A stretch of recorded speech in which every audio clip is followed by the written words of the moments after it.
I've been on a low, I've been taking my time. I feel like I'm out of my mind. It feel like my life ain't mine.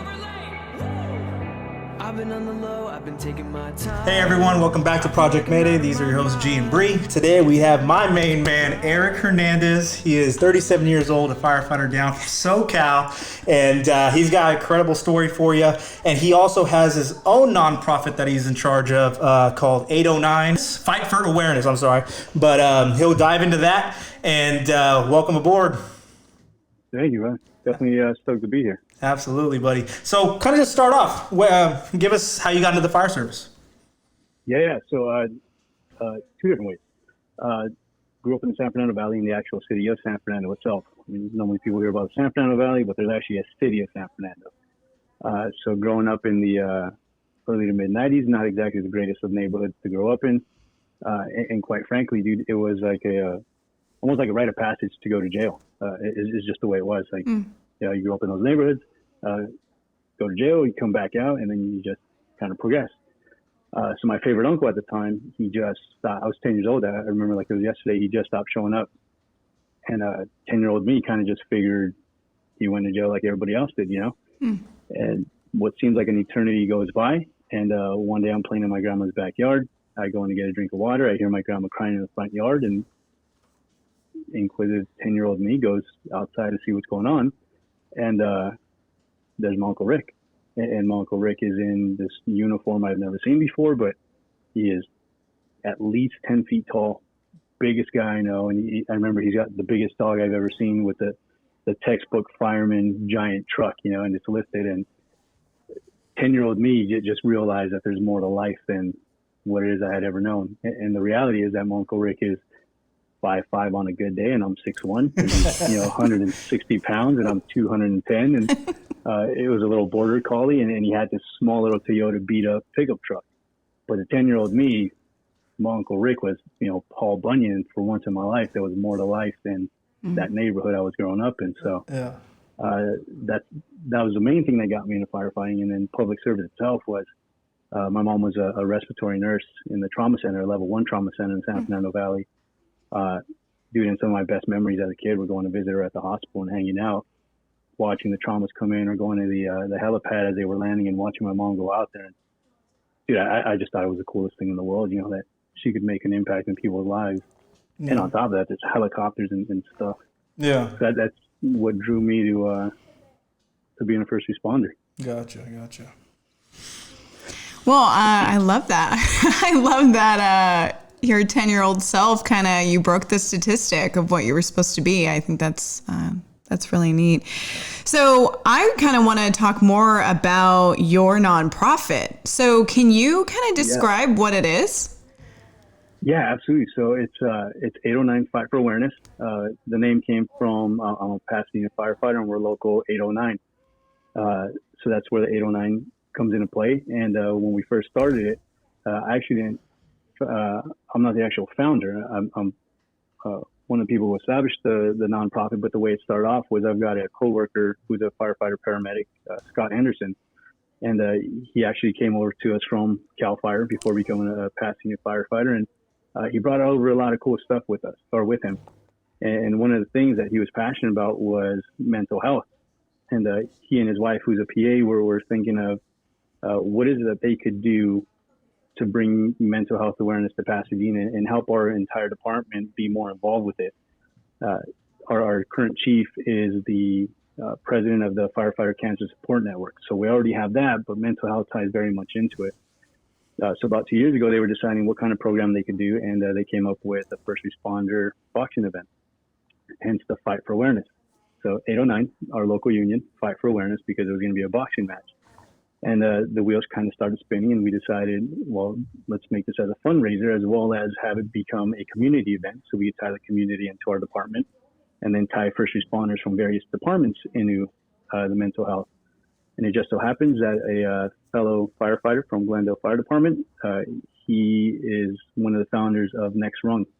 And what they deal with is mental health first responders, but really putting first responders in touch with psychiatrists, with mental health experts, that are specific to first responders and tying them into a judgment-free zone, whatever help it is they need for, be it mental health, be it some sort of substance abuse, regardless of what it is, we could put them in touch with people who were specific to first responders. And that's kind of how all that tied in. And then we ended up raising $31,000 our very first year. Wow. Donated that to Next Rung, and then we're able to help out a handful of first responders getting that mental help that they needed. And you can be anywhere within the U.S. and in any faction or section of first responder. Really, we just want the availability of mental health to be available to any first responder in any state, regardless of the circumstance. Yeah, that's beautiful, man. That's awesome that you guys raised so much in such little time. That's that kind of speaks volumes to us as a culture, that we have each other's backs. Well, dude, that was the cool part. So from start to finish, so I came out about 2 months into the planning process. So really I'm involved with the last 2 months of it. Hendo and his wife do everything the first 2 months. So it's not until really the last 6 to 8 weeks that we all come together collectively. But in that short amount of time, to your point, CAL FIRE was huge, in the San Bernardino Riverside, bringing their community together and donating. Pasadena, we all took a collection as a fire department. Everyone chipped in and started raising funds. And the efforts within the 6 to 8 weeks to raise $31,000, I thought was pretty cool. So let's talk about who's fighting during these boxing matches. Yeah, so it was all first responders. So our main event was Scott Henderson. Not only is he a founder, he happened to be our main event as well too. So Scott Henderson ended up fighting one of the guy from CAL FIRE. Awesome match. Prior to that was another Pasadena firefighter, and he ended up fighting someone from Pasadena PD. And then the cool part too is that we ended up tying Los Angeles County Sheriff, Border Patrol. But it's cool because all the undercards, we have a local boxing gym. So all the youth from the neighborhoods and from that local boxing gym are the ones that did all the undercards. So there was 7 or 8 of them. But what was cool is that we brought these kids into an environment with a bunch of first responders, and we had a bunch of booths available.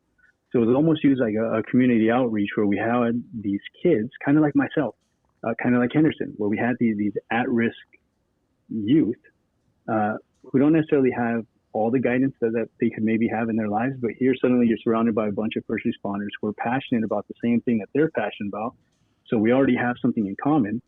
And then all of a sudden they're able to find themselves surrounded by this community, and we find ourselves surrounded by the actual community.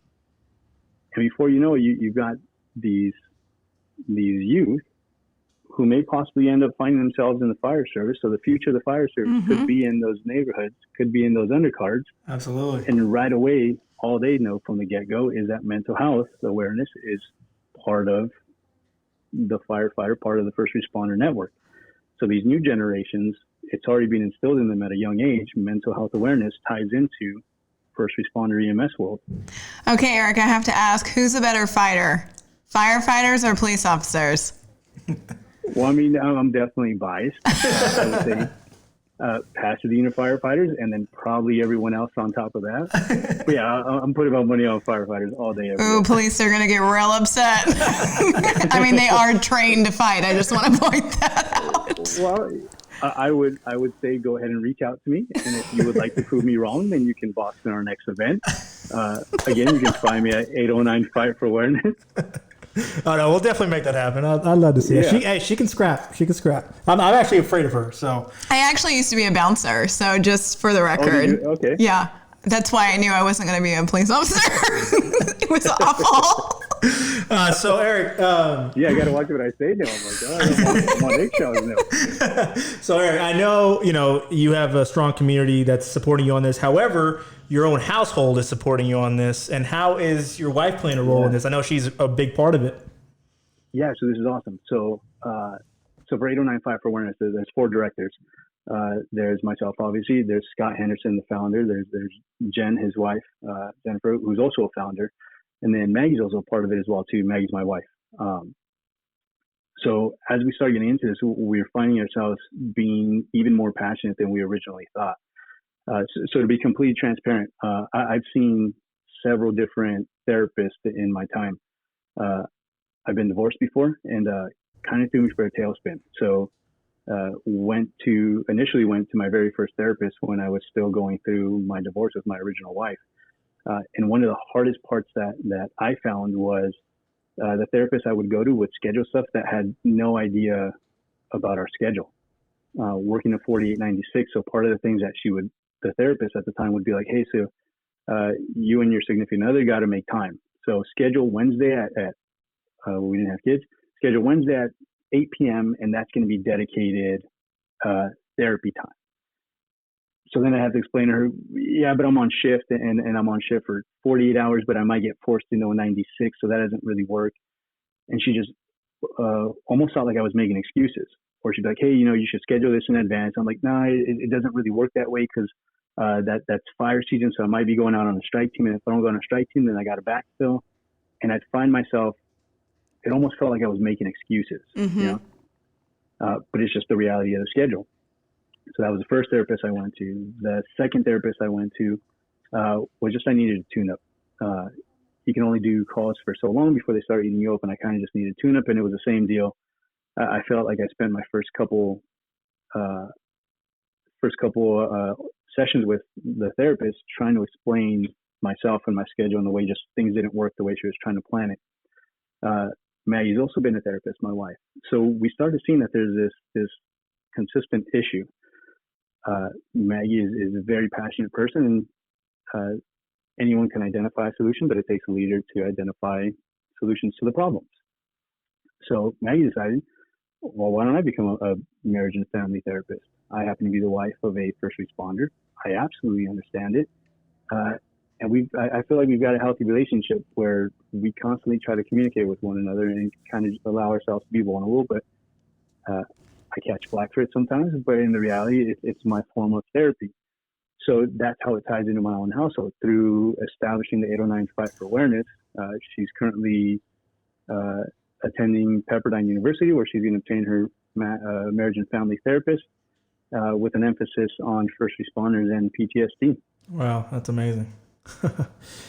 Wow, that's incredible, man. So what does she think about you going on shift for 96 plus hours? She will say she's great with it. The reality is, I've got a 2.5-year-old. It's interesting right now, man. So not only do I go on shift for that amount of time, I'm in paramedic school right now. I'm at the tail end of internship. So I've got that stress going on. So here's what we're currently juggling in our own household. I got a wife who works full time with COVID, so she's working from home. I'm working out of her office right now. So she balances that. We have a 2.5-year-old son who's currently potty training and training to sleep in a big boy bed. Good luck. Good luck. I know. We have a 4-year-old daughter. Wait, you're not potty trained yet. How do you train somebody if you're not? I mean, it's not about me, and it's judgment-free zone. So okay, we'll work on that eventually. Yeah, so we got that, and then we were like, it would be a good idea. We should throw a puppy in this because we're all locked down together. Oh no! So we got a 10-month-old golden doodle we're trying to juggle. So you have an infant, basically. Yes, and then again, she's going to grad school right now. So wow. She will tell you 96s are fine. I personally don't know any different because I'm at the station. Well, but I definitely owe her big time when this is all said and done. Absolutely, man. Well, you'll be a great patient for her. Maybe she can write a paper on you and analyze you as her spouse. At the end of this, she may need a therapist. Yeah. So, Eric, I know you're big on talking about very open and honest, and we appreciate that. I know the viewers appreciate that. So can you dive into your own mental health and how the dark days of it? What did calls bring that upon, or was it calls and the stress at home? Yeah. Talk about that a little bit. Yeah, so it's interesting, and what I'm finding with establishing this organization and just doing my own research and stuff like that, it's if you take a look at like the majority of PTSD and really what affects individuals, it's yes, you have the big significant calls, right? But the reality is that it's a lot of the small stuff that compounded stuff that we end up bottling up, and ultimately that's what ends up boiling over. So yes, you have the big significant calls where you can say, A, B, and C affected me in such a way. But the reality is it's a lot of small stuff. So for me, the main thing was, so my family dinners as a child were always what I considered normal. What I would argue a large majority of people would consider abnormal. My mom working at level 1, I thought it was cool. We'd sit down and we'd have dinner, and it'd be like sitting at a firehouse kitchen table. Like my mom would be talking shit, and she'd be just telling us about stories and stuff like that. And I thought it was absolutely normal. It's not, right? Hearing about death as a kid and stuff like that. So what I totally didn't understand at the time was that was my mom's form of mental health. It was her venting. It was her disassociating herself from the call. As a kid, I just thought they were cool stories. As I became a firefighter, I realized I see what she's doing here, because I live about an hour and a half away from home. So on my way home, I'd call my mom up and I'd be like, you know who gets it? The lady who I learned it from. So we talk on the regular. If I went on a call, I remember I had my daughter at the time. I didn't even have my son, and it was a nothing. It was a difficulty breathing for a 4-month-old girl. My daughter was about 6 months old, and it was absolutely nothing call. And I remember driving home. What do you mean by that? Absolutely. What do you pause a second? What do you mean by absolutely nothing call? Just for the viewers that that don't know. Yeah. So when you become a first responder, you realize that when it comes to kids, there's like big sick and there's little sick, right? And sometimes you just have new parents who are very unfamiliar, and if the baby coughs, if the baby sneezes, whatever the case is, boom, something's wrong with the child, call 911. So it literally was that. My baby's choking. It wasn't. It was just, you know how babies do that weird abnormal breathing that's completely normal for them? It was nothing more than that. So when we got there, we transported the baby. But I mean, it was a nothing in the sense that there was no immediate distress. There was really nothing for us to do other than give them a ride. But somehow, some way, 3 days later, I find myself driving home. About 30 minutes into my drive, dude, and I just start bawling. And I can't help but think that that could have been my daughter. And even though it was nothing, it was just the amount of calls that had just stacked up on themselves that perfectly ended. So I would call my mom and I'd be like, lady, here's what I'm going through. I called her lady. I never called her mom. Don't know why. But I'd be like, lady, here's what I'm going through. And it was cool because she kind of talked me through it, right? And then 3 years ago, a couple of days ago, as a matter of fact, it was 3-year anniversary. 3 years ago, she dies at the age of 54. And suddenly I find myself, dude, the person that I've been venting to for the last 4 or 5 years, I've been on as a professional firefighter for 7 years. So for 4 years, I've had my built-in therapist. And all of a sudden, she's gone. So who do I vent to on the hour and a half? Nobody. And all of a sudden, I find myself like, I get what she was doing as kids. This was her way of disassociating. That's what I used to do with her. I just considered it a conversation. Now that that's gone, all of a sudden, these small little calls start compounding on themselves and start adding up. And suddenly, as my wife is pregnant with our second son, well, with our first son, our second child, dude, I'm just that short-tempered, not getting enough sleep, and everything is just agitating, and I'm definitely not a pleasure to be around. And what it was is, again, I just had no one to vent to, and suddenly I'm building all this stuff up. So she brought it to my attention because I didn't recognize that at first, and that's kind of how I ended up at my second therapist.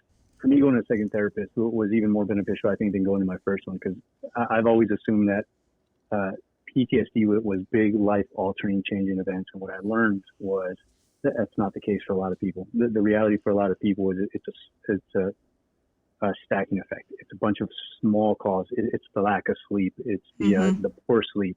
The constantly feeling like a coiled spring. At any minute, that tone's going off. Right? I can't take a shower because if I do, I'm going to get a tone. But all that stuff stacks on itself. The calls eat away at you. So again, for me, it was a realization that it's not the big life-altering things that ultimately lead to PTSD. It's the compounding of all these small things that ultimately lead to just everything boiling over on itself. Gotcha. So do you think that Maggie decided to get into this particular thing that she's going to school for because of you? To better understand you? there is that.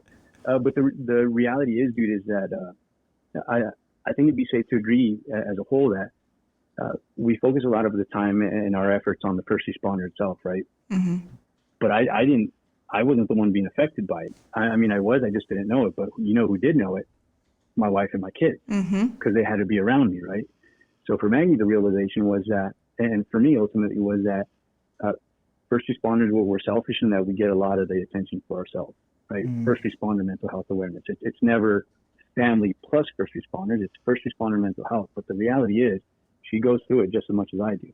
Right? When I'm going on 96, she's dealing with the stress of kids, grad school, dog at home, everything involved with it. I'm not, but I'm the one that gets the attention. I'm the one that gets the credit for it.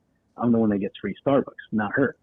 Yeah, when she should be getting the free Starbucks. Right. If anybody needs it, she got 2 hours of sleep last night. And she didn't go on any calls, right? But my son's learning how to potty train and sleep in a big boy bed. So wouldn't it be safe that if what compounds for me is the lack of sleep, but she did the same thing last night. Yeah. And she's under stress because she's in grad school plus raising 2 kids, single mom. I'm working 18 days this month. So her going to school with the realization that there's more to it than just the first responder. There's families involved with it as well too, and that's where she wants to focus her efforts on, not just to focus our efforts on the first responder, but the support network in addition to that. Yeah, and Darnell, I don't know if you got a chance to watch his episode. However, he said something that really stuck with us was, I'm running a couple calls, at the station after midnight, but my wife also ran a couple calls at home, after midnight. And I think 100%. that was beautiful when he said that, and it really stuck. Yeah, so for me, hanging out with my kids today, right, was double duty. I haven't seen them in the last 3 days, so I want to spend time with them. But just as important, it was I kind of got to give her a break, whether it's her taking a nap, whether it's small and insignificant, like her she just needs to drink a cup of coffee and take a shower and read a book. I got to get her a break just as much as I need one too. Yeah. This year too, or in 2020, there was a statistic from mentalhealthfirstaid.org, and it says 40% of U.S. adults report struggling with mental health or substance abuse. And we're going to see this increase. How do you think this year has compounded your stress? Well, so it's definitely compounded, and it's very interesting because we're dealing with it in a very dynamic way, right? We're dealing with calls the way that in my short 7-year career we haven't really had to deal with. Initially at the beginning of the year we relaxed a little bit, but initially, you pretty much look like a NASA spacesuit going on every single COVID call that you thought you might go on. Right? Everyone was hesitant to come home after shift because the fear of the unknown. Likewise, our families were very hesitant. Like anytime someone sneezed or someone coughed or someone waited, what is it that they brought home? Like, so I think the fear of the unknown, in addition to, half the world being shut down and not really having an ability to vent, whether it's going to the park or going to have date night, all this small stuff that we're not really considering as big significant things are going to start impacting and compounding on an unprecedented level that we've just never really had to deal with before. So with your organization, your nonprofit, I'm sure you guys are doing some research on your end. What are some things that you guys have uncovered, since you've started that journey on how to tackle the problem, the issue, of mental health, how to tackle it? I'm sure you guys have done some stuff. Yeah. So we kind of find ourselves in a bind. So the very first year we raised $31,000, right? Last year, we pretty much had everything planned already again for our second event. We're a very new organization. So for us, we're really moving on the momentum of the success of the first year. So we already had contacts out to different departments. We already had some of the donations coming in. Suddenly, 3 weeks before the event was to be held, we got our permits pulled and everything was canceled. So for us, the research and everything that we had been doing, the whole reason that we even started the organization was first mainly to focus on first responder mental health. And next rung was who we tied in with. Great organization, and they focused their efforts on first responder mental health, which is what our goal is. But as the years went on, or as the time went on, we realized that there's more to it than just the first responder. There's the statistics of the family members that need it just as much as we do. So the beauty of our organization is that small startups don't have a lot of resources. Maggie, my wife, forever rant and rave about her. She's a true unicorn. She is a journalist by trade. So I don't know how she does it. So on her free time, and I dare to say free time, she freelances, but she does it on a free basis. And what she does is she finds organizations here in Ventura County that she's passionate about that either deal with like the beach or wildlife and stuff like that, who don't have a ton of resources. And then she writes ad copy for them, or she does their marketing for them, or she she basically builds it out so that they get awareness without the cost associated with hiring someone like her. So that's kind of what we started doing as well too, where we focus our efforts on, well, what if we could find a bunch of small startups who don't have a ton of resources, who don't have the budgets and the abilities to be able to get their word out, but we do have some resources. And our resource could be small stuff like tying in with you guys and getting awareness out, tying in with other organizations who could also help out and tie in and create this small little network of a community that are all really focused on the same thing, but offer different things to the same process. So that's kind of the cool part that we found is this community of first responders within first responders that are passionate about mental health. And 31,000 in 6 to 8 weeks proves that people want to help. They just don't know how to. So we're that bridge that connects those small mom and pops with the people that need to help and also want to help. Yeah, I love that. What is what's the next goal for, or maybe even next event when restrictions get lifted? I'm sure you guys are talking about how to move forward and get some more fights scheduled.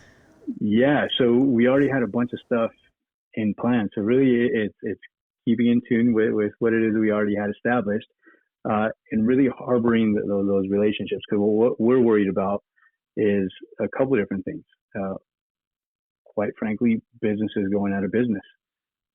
People who would normally wanted to donate to us and committed to us, how do you when you haven't had your doors open of your business for the last 9 months? And when you're struggling to make payroll, even if you want to donate and you still want to give, how? So really what we're focusing our efforts on, what we need to work on is maybe you can't give monetarily, but can you give in the form of a network? Maybe you can put me in contact with someone that you do know. And really just, again, adding another plank to the bridge that we're trying to create. And then once we build that bridge, hopefully being able to harness it into the next event. And the next event, not just piggybacking off that 31,000, but really we want to focus just as much on the network that we're creating over the last year and a half now, since we haven't been able to put on an event, and then somehow bring that all together and have it take place in another boxing match. Yeah. So I want to publicly just call you out, and our next event is going to be you and I. Okay. And we're going to be in the ring together, buddy. Now, since, Mayweather's getting called out by, what's his name, Jake Paul, and I'm calling you out now, where you and I are doing an event where you and I are the main event. Now, when you're saying we're taking shots, are we saying we're taking shots? Because I might have the unfair advantage if we're going shot for shot. Or you mean like we're doing boxing shot for shot? I just don't want to assume. I mean, either or. Okay. Either or, for sure. So, buddy. And I will be there also to cheer you guys on. You can hold the card. I'm not a ring girl, but maybe I'll come in and finish the job. I don't know. Okay. We do need a closer in the main event, and you do have. I mean, like you used to be a bouncer, right? So you already got your intro. Okay. I think we have something. I think we may just we made might something. have a 2-for-1 here. Yeah, absolutely. Okay. All right, buddy. So how we end these? I know you're nervous. How we end these is rapid fire, and it's 5 questions. Bree will ask them, and you have to answer. The rule is 1 word or 1 phrase. That's it. 1 word or 1 phrase. 1 word, 1 phrase. Yeah. Do I need union representation? You do not need. Yeah. Okay. So that's it. So you got the rules? Okay, the pressure's on. Absolutely. Pressure's on. Okay, here we go. Okay, first question, Eric. If you could put any 2 people in the ring right now, who would it be? Ooh, definitely my preceptor would be one. He's definitely going in there. Bree, you'd probably be the other person I throw in there just because you got the bouncing background and you look like you could handle yourself. Oh, great. I have to fight your preceptor. Okay. After the 20-year shift, though. Okay. All right, next question. Least favorite thing you're looking forward to after you get your paramedic license? Ooh, box life. I've been living on that engine and truck for the last 7 years. Oh, I might have to put my turnouts in a wood chipper. I'll never even use those things again. I mean, you don't use them now, past you don't burn, but... Yikes. Okay, third question. What is your favorite tattoo? Ooh, Cheers. Can you explain that, even though we said one phrase, but can you explain your tattoo on your hand? Look, I try to grow gills on my days off. And you can't, look, Mai Tai, like this. Happens to be my favorite drink, so why not always have one in hand? Yeah, well, let's showcase the other ones. Let's showcase the other tattoos real quick. Show the people. So Show the people. look, you know I'm a firefighter because we got the death before decaf. Okay. Right? You gotta have that. You got to look at that crown and key for Pasadena. Okay. Gotta love it. All right. You gotta have the wife right there. Ooh, Wow. okay. Yeah. All All right. right. Oh, you want to see my self-portrait? Look, I got tiny little hair. Flamingo. I'm a flamingo with big hair and glasses. That's awesome. It's a self-portrait. Okay, the fourth question. If you could trade lives with anyone for a day, who would it be? Gee. I mean, Oh, that's scary. Yeah, I've only heard stories, but I'd love to live it out for just one day. I appreciate that, man. We'll make it happen. We can make it happen. Okay. That's terrifying. Okay, and last question, a little bit more serious. What's one word to describe the first responder community? Ooh, this is a good one. First responder community. Rad. Rad. That's awesome. I'm going, dude, what other community do you know? So, when I went through my divorce, here's why I say rad. Went through my divorce, found out my wife was having an affair the day before my 6-month exam. Literally slept in my car that night, right? And slept in my car like in Pasadena. I have no idea where it is I'm at, but I don't want to. I'm afraid of losing my job and oversleeping. You know, tell my captain, my training cadre captain, what goes on. His response, no questions asked. Hey man, I have a spare room. Come and stay with me. Mm-hmm. That is definitely rad, man. No question asked whatsoever. When we needed help for the boxing event, hey man, we are way in over our heads. This has turned into a lot bigger than I ever thought. Chief says, tell me what it is you need. We'll have an aerial there. Anyone who's on shift, we'll cycle them through. What do you need help with? I'm sending 39s over. They're going to help out with. Anytime I've ever needed help, even when I didn't need help, fire service is there. I love that you said right. that, because that's, I feel like, both of our, companies, right? It's like, even when you don't ask for help, we're going to help you. It's the community, right? It's the foundation of we actually care about you. Yeah. Whether you want the support or not, it's there. Yeah. And it's endless support is the scary part. Yeah. So Erik, man, thank you again so much for coming on. This is a special for me because you and I, have hung out over the last couple of years and gotten to know each other. However, we haven't dug deep. We haven't had those deep conversations. This is one of them, and I hope it's one of many. Coming to come. So thank you so much again, Erik, for coming on. I know you're a busy man, but we'll definitely get that fight set up between you and I. Oh, dude, thank you guys for the opportunity. And again, if anyone wants to check it out, www.809-FIGHT for awareness. So it's 809 fight and then the number 4 awareness.com. Tons of info. Anyone wants to partake in the next event, we're always looking for participants. Let's get you and your department involved as well too. Love to shed light on everyone involved with it. Absolutely, buddy. All right, guys, this is Project Mayday. Call out. Call out. I